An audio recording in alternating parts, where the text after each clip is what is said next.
Inini, my story goes like this. I'm a man aged 34. My wife is 29. So marriage yangu haisi kutombofamba zvakanaka. It's been 8 months now. Zvakaitika ndakabatirwa mameseji mufoni namadhamu. Aimhanya neumwe musikana watinoshanda naye kubasa.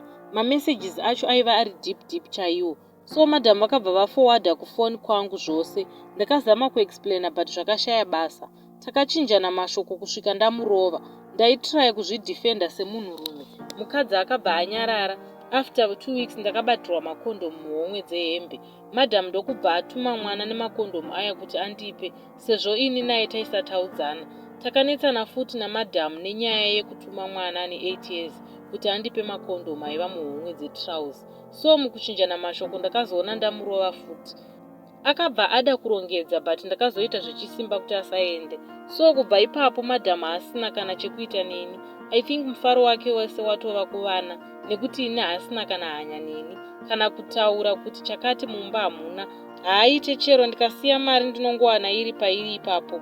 Ndikasatoona kuti mumba hamusina upfu anotorara nenzara nevana. Chero muriwo chaiwo ndikasatenga anobika mavheji. Mind you, uyu musikana wekubasa ndakazosiyana naye izvezvi handisina mabasa akaipa. Mubedroom haasisina kana action. Ndinotoita zvemutsimba kuti ndirare naye. Haachaite zvataiita. Anotoita sechitunha hake. Ndikada kutanga nyaya anoisa maheadphones munzeve. Varume vari pano, please help me. Ndoitawo sei kuti marriage yangu idzoke payaiva. I know ndakatadza wedu way. Thanks kune vachabatsira.